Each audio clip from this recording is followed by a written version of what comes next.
Hello YouTube, Random here, and today I wanted to go over my latest firearm purchase. It's a Canik SFX Rival Dark Side. I got this at my local gun shop for $650, and I had seen a slew of videos on this gun, and everybody was raving about a trigger. So when I saw this in my gun shop, I tried a trigger and was impressed by it and decided to buy it. I traded in my CZ P10F to offset the purchase as I still have a CZ P10C. I was thinking of putting an optic on the P10F and upgrading the trigger to an HB Industries trigger, which is $100, and I figured that with a great trigger on the SFX Rival, as well as the multiple optic plates included in the package, that buying the Canik may be a better way to go. Now, I don't compete and have no plans of getting into it at this time, but I like great triggers for the range. The Canik comes in this nice case. Included is a holster, two 18-round magazines, a mag loader, 5 different optic plates, aluminum bump pads for the magazine, and the mag funnel is already attached to the gun. The gray SFX Rival is cheaper by $50. I wasn't so keen on the gold slide stop and mag funnel as I think it's a little blingy, but not enough to be put off by it for $50. I went with the dark side as it had one additional optic base plate with an integrated rear sight that can co-witness with their new mechanic red dot, but can also be used with other small sights such as a Vortex Viper. You have your gun pamphlet instructions with a warning to only use the screws included in the kit for mounting your optics.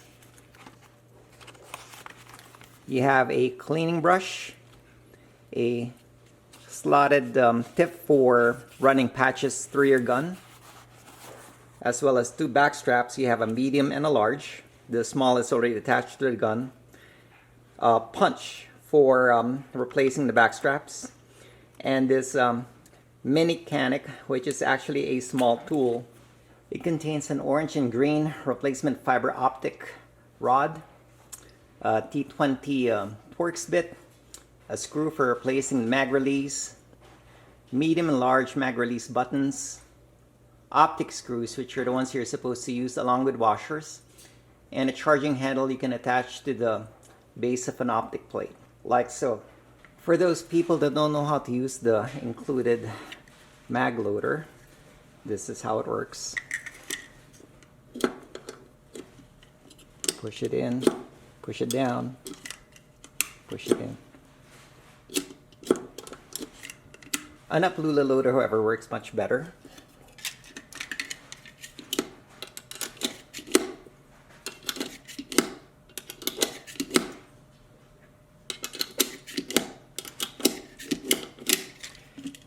You can use it for different size magazines, and it also has that nice sound that reminds you of good times at the range. The gun is empty.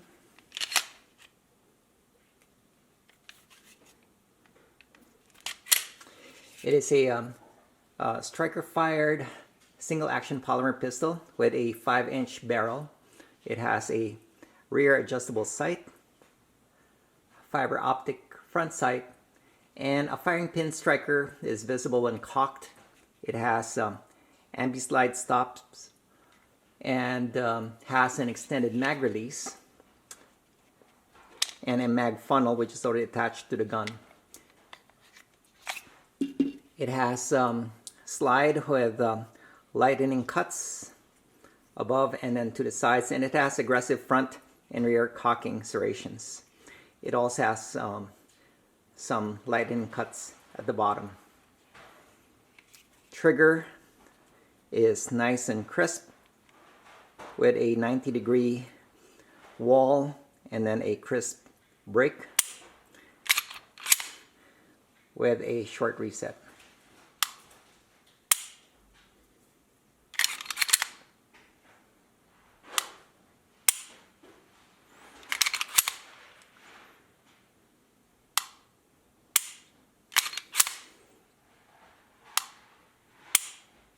Takedown is easy. Again, the gun is empty. You have to actuate the trigger, pull the slide back slightly, pull down the locking tabs, and push the slide forward and then up. So here's the inside of the frame, and it's the first time I've seen such an exposed trigger spring, and I guess I just have to be very careful when cleaning it so as not to accidentally snag it and pull on that spring when I'm cleaning the gun.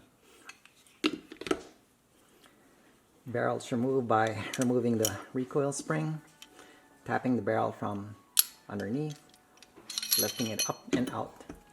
When I examined the barrel in the gun shop, the barrel had a lot of powder residue from test firing, and when I got home and I cleaned it off, I noticed that it had these cuts at the top of the feed ramp in the transition between the feed ramp and the chamber. If you run a toothpick across these marks, you'd actually feel it grate across those cuts, but if you use a Q-tip going along the axis, the transition is quite smooth.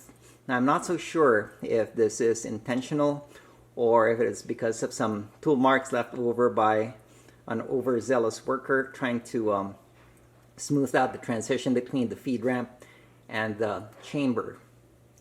I was worried that it might cause some feeding issues, but I've taken this gun to the range and so far there have been no feeding or functioning issues with it. I did notice that my new factory brass was slightly scratched superficially, and I hope it doesn't affect the longevity of the brass. So for other SFX Rival owners, if you could just check your barrel and let me know in the comments if you have similar marks. I'm not sure what to do about it for now, but it doesn't seem to affect the functioning. I had reached out to Frank the Tank Shooting on his video on YouTube on the SFX Rival, and he was kind enough to show me his Rival's barrel, and it had some of the same marks but less prominent, so it might be intentional. Here's me shooting the gun at range for the first time with me trying to figure out how to grip the gun. The sights are off from the factory and was shooting low and to the right, and I had to zero it. By the way, I just used my own T20 Torx bit from my gun screw set rather than carrying and risking losing that mini Canik with all the screws at the range. Now I may have to zero it further. I only had 10-yard targets as my 25-yard steel footage was at the berm instead of the target. Just to start getting the feel of it. Weird.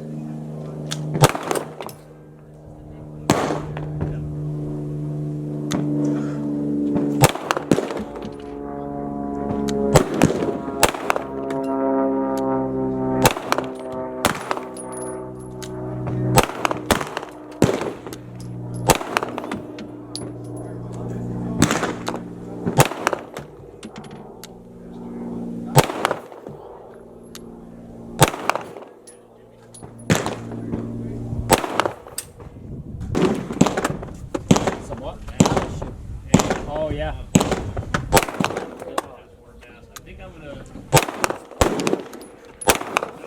change the ammo. 22, 50 yards. That'd be fun as hell, man. Yeah. You do it at 50 yards. We're talking about girls.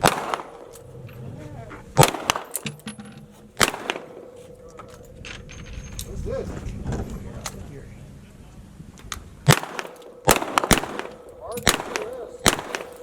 Don't worry about it. Slide lock, but it doesn't automatically.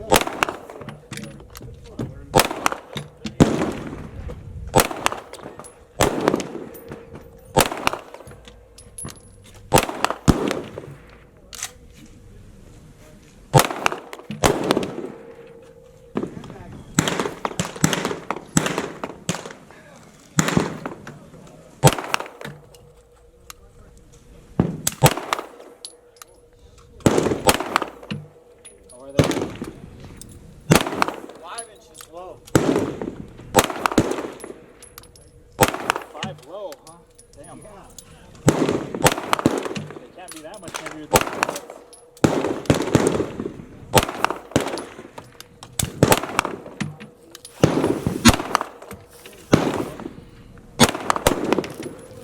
Good as hell, I need to replace that.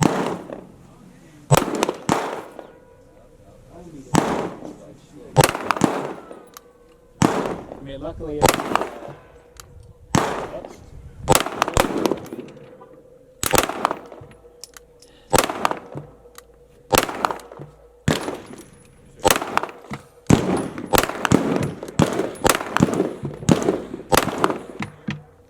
Okay. We said it did.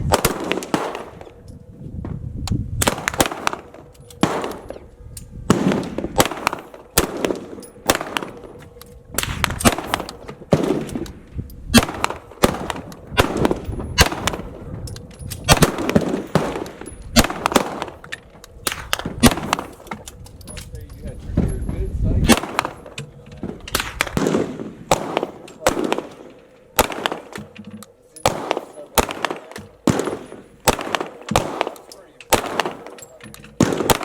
I remember shooting him.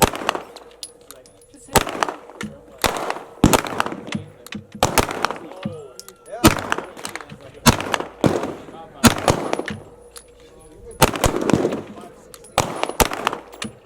I have the thighs in my back. Yeah.